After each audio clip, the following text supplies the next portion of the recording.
Welcome to the Deep Dive. Great to be here. So today we're digging into something pretty universal, actually, a trip to the doctor's office.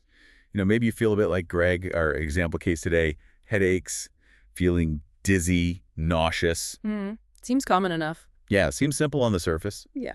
But the moment Greg walks into that clinic, there's this whole world of precise chemistry and measurement that just springs into action. Oh, absolutely. It really does. I mean, every single piece of information they gather, from trying to figure out what's wrong all the way to treatment, it all fundamentally rests on getting the measurements right. Right. And this deep dive, it's based on a chapter from a really solid chemistry textbook. And it just lays out so clearly how these measurements aren't like abstract ideas. They're the bedrock for making critical decisions in health and life sciences. Exactly.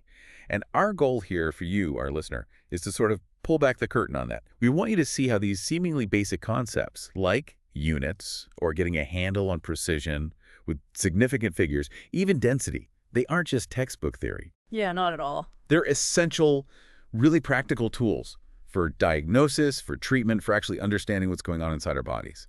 So, okay, let's start with Greg's story. Right. So Greg comes in feeling unwell, the headaches, dizziness, nausea we mentioned. And the very first thing that happens is gathering some baseline data. Sandra, the nurse, she takes his initial measurements. Okay. His mass is 74.5 kilograms, height 171 centimeters, temperature 37.2 degrees Celsius. And the really key one here, his blood pressure, 155/95. Wow. Okay. And normal is usually what, like 120/80? Yeah, 120/80 or even lower is considered normal. So what's fascinating is how quickly these simple measurements start building a picture of Greg's health. That blood pressure reading is a big flag. And based on that, yeah, he gets diagnosed with hypertension, high blood pressure. So the doctor prescribes Indrel, 80 milligrams, but it comes in 40 milligram tablets. That's right. Which meant initially Greg needed to take 2 tablets a day. Pretty straightforward calculation there. But then 2 weeks later, Greg comes back and his blood pressure is still high. It's 152/90. Still pretty elevated. So the doctor decides to increase the Indrel dose to 160 milligrams. And this is where Sandra, the nurse, comes in again, needing to carefully calculate and explain to Greg that he now needs 4 tablets daily. Right. Double the number of pills. Exactly. And it just perfectly shows how vital that nurse's role is in getting dosage calculations precise. It's exactly the kind of thing highlighted in the registered nurse career focus in our source material. That precision is just everything with medications, isn't it? You can't afford to be off. Absolutely not. So, okay, a few weeks later, Greg's now complaining about feeling tired all the time. Yeah.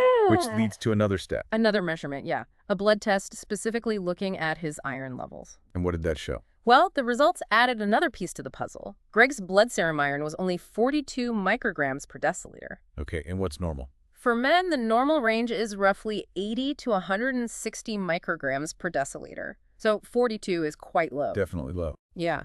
So that led to a new diagnosis, iron deficiency anemia, and a new prescription, an iron supplement, 65 milligrams by tablet to be taken twice a day. Wow. So you can really see the thread, can't you? Every single step, the vital signs, adjusting the meds, the blood tests, the new diagnosis, the iron pills, it all hinged on accurate measurements and calculations. She absolutely did. So stepping back from Greg's specific case, this really underlines why these units of measurement are so fundamental, not just for doctors, but for chemistry in general. Why are they so crucial? Well, it really boils down to having a common language, for clarity and preventing errors.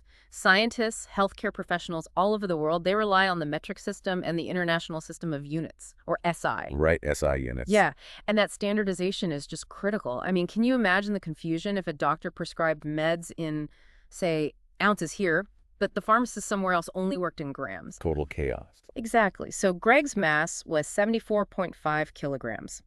For listeners maybe more used to the U.S. system, that's about 164 pounds. But using kilograms means everyone, everywhere, understands that exact quantity. It's unambiguous.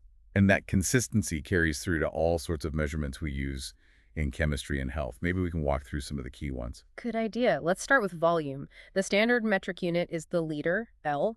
A liter is actually just a bit bigger than a U.S. quart, about 1.06 quarts, to give you a feel for it. Okay. And for smaller amounts, especially in labs or hospitals, we use the milliliter, ml. There are 1,000 milliliters in 1 liter, so that IV bag you often see. That typically holds 1,000 millimeter 1 liter. Got it. Okay. What about length? The basic metric in SI unit is the meter M, but often for medical things, we need smaller units like the centimeter, centimu. A centimeter is about the width of your pinky finger. Oh, okay. Handy reference. Yeah. Or even smaller, the millimeter. Think about an eye doctor measuring something tiny on the retina. They might use centimeters or even millimeters. A surgeon definitely needs millimeters. And for scale, a meter is a little longer than a yard, about 39.4 inches. Right.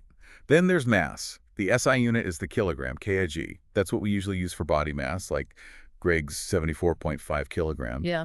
For smaller amounts, it's the gram G, and there are 1,000 grams in a kilogram. And here's a really important distinction the source makes. Mass versus weight. Mass is the actual amount of stuff in an object. It doesn't change no matter where you are. Okay.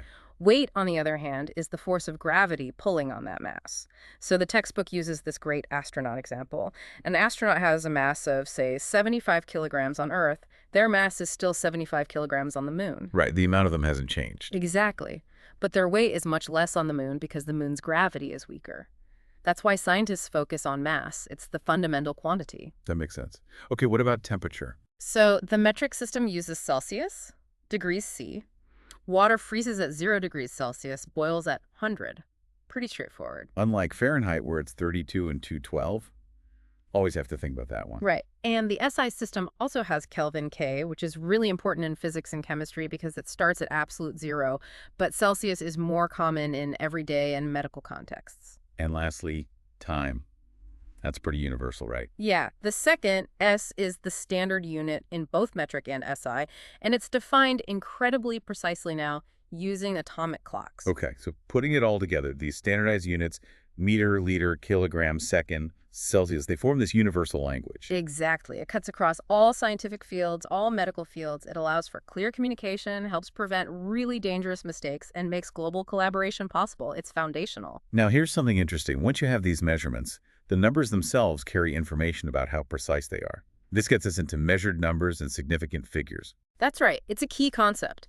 A measured number isn't perfect. It's always got some uncertainty because, well, our measuring tools aren't infinitely precise. Right. They have limits. Exactly. So when you read a scale or a ruler, you read the marks you can see for sure, but then you always estimate one final digit between the marks. Okay. So if your ruler only shows centimeters, maybe you estimate something is 4.5 centimeters long. But if it has millimeter marks too, maybe you can estimate it more precisely, say 4.55 centimeters. That last estimated digit is part of the measurement. And that's where significant figures, or SFs, come in. Precisely. Significant figures are all the digits in a measured number that we know with some certainty, including that one estimated digit. Okay, so they tell you about the precision. Yes. The more significant figures, the more precise the measurement. So if a lab report says 205 grams, that's 3 significant figures. If it says 16.0000 milliliters, that's 4 sig figs. Because those zeros at the end, after the decimal point, they count. They absolutely do. They tell you the measurement was precise right down to the hundredth of a milliliter. They weren't just placeholders. Okay, so when are zeros not significant? Good question. Zeros at the very beginning of a decimal number aren't significant. Like in 0.00004 seconds, those first 3 zeros are just holding the decimal place. Only the 4 counts. Got it. And typically, zeros at the end of a large number without a decimal point are also just placeholders. Like if you see 850,000 meters, usually only the 8 and 5 are considered significant unless more information is given, maybe using scientific notation. Okay, and then there are numbers that aren't measured at all, right? Like counting things. Right, those are called exact numbers. You get them by counting distinct items like 2 beakers, 8 tablets, or from definitions. Like 60 seconds in a minute. Exactly. Or 1 liter equals 1,000 milliliters. These numbers are considered to have infinite precision, no uncertainty. So crucially, they never limit the number of significant figures when you use them in a calculation. That's a key point. It really is. Understanding sig figs is vital because they communicate the reliability of your data. In medicine and science, that reliability isn't just nice to have. It's essential for accurate diagnoses, safe drug doses, valid research, everything. So, okay, you've got your measurements, you know their precision through significant figures. How does that affect calculations? Because your calculator just spits out a bunch of digits, right? It doesn't know about precision. That's the critical next step. We have rules to make sure our calculated answers don't magically become more precise than the measurements we started with. It's about maintaining that data integrity. Okay, so what are the rules? Well, for multiplication and division, it's pretty straightforward. Your final answer should have the same number of significant figures as the measurement that had the fewest significant figures going in. Ah, so you're limited by your least precise measurement. Exactly. You can't create precision out of thin air. If you multiply a number with 2 sig figs by one with 4 sig figs, your answer only gets 2 sig figs. Makes sense. What about adding and subtracting? That rule is slightly different. It's based on decimal places. Your final answer should have the same number of decimal places as the measurement with the fewest decimal places. Okay, fewest decimal places for addition subtraction, fewest sig figs for multiplication division. You got it.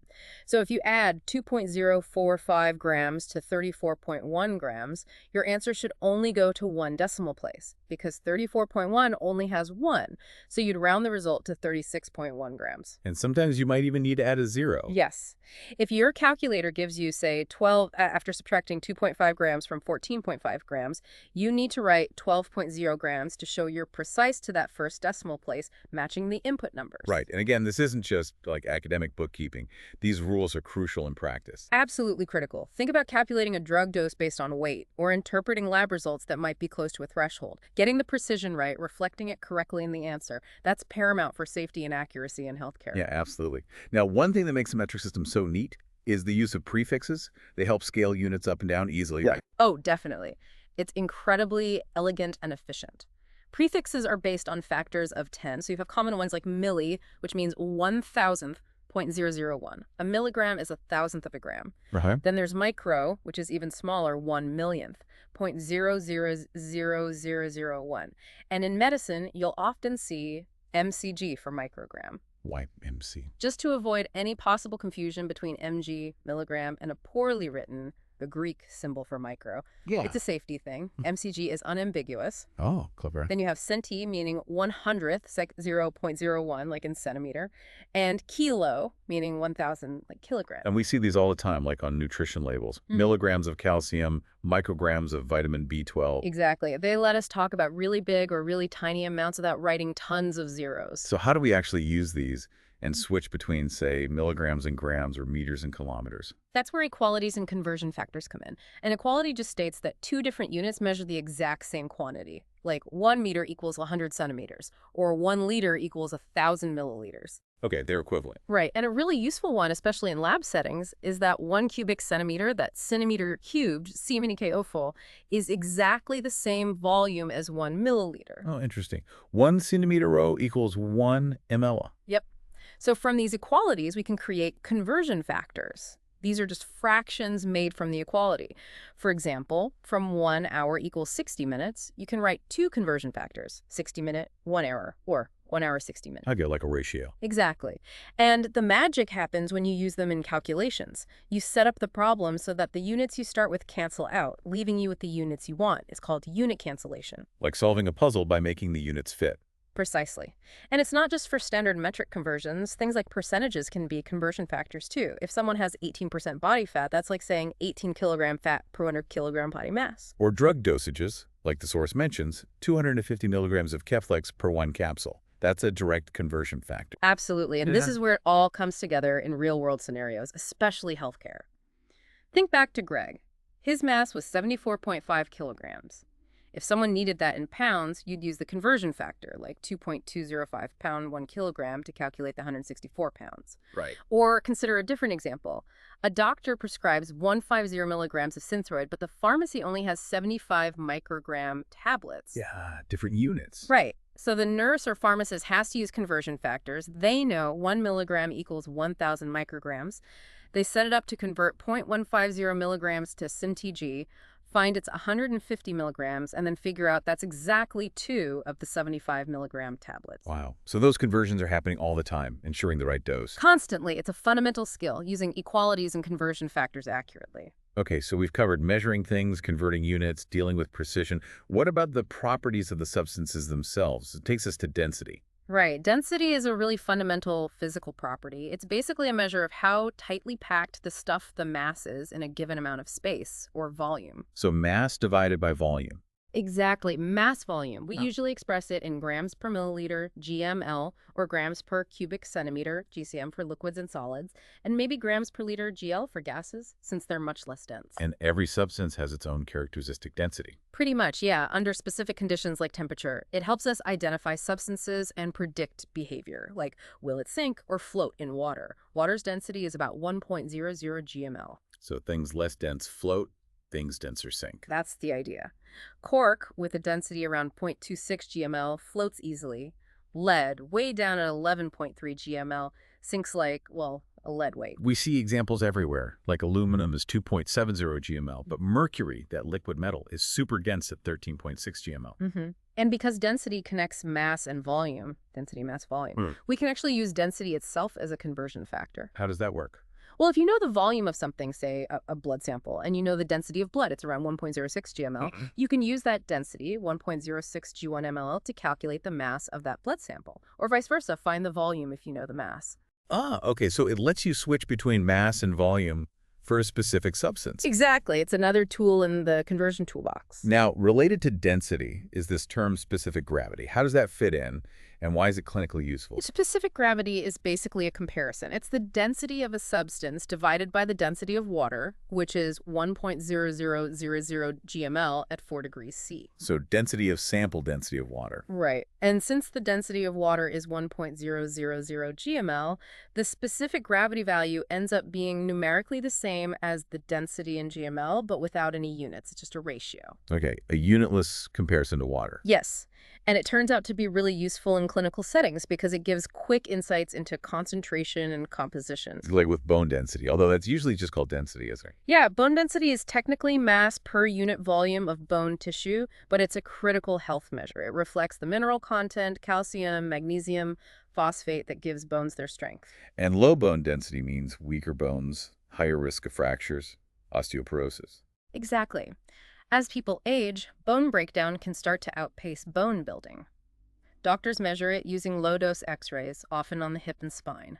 Denser bone absorbs more X-rays. And knowing that density helps guide treatment, right? Like recommending calcium, vitamin D, weight-bearing exercise. Precisely. It's a direct application of measuring density for health assessment. Okay, and what about urine-specific gravity? That sounds more like the comparison definition. It is. Urine-specific gravity is a common lab test, often done with just a dipstick. It measures the concentration of dissolved solutes in the urine compared to pure water. So it tells you how concentrated the urine is. Essentially, yes. It helps evaluate the body's hydration status and the kidney's ability to concentrate or dilute urine.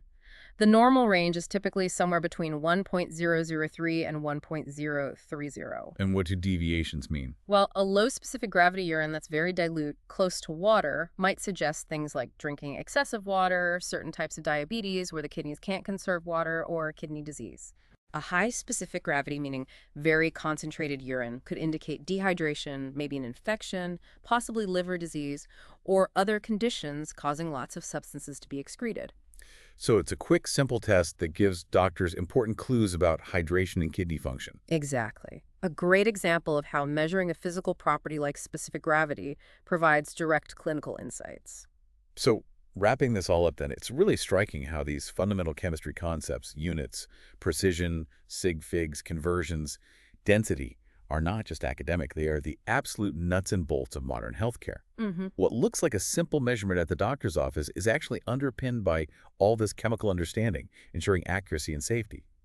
Chemistry isn't just in the lab. It's deeply woven into our health and well-being. That's absolutely spot on. Maybe a final thought for our listeners. The next time you hear a number in a medical context could be a blood pressure reading, a lab result, a medication dose. Just take a second to appreciate those unseen layers, the careful measurements, the precise units, the calculations ensuring clarity and accuracy. It's all working quietly in the background for your health.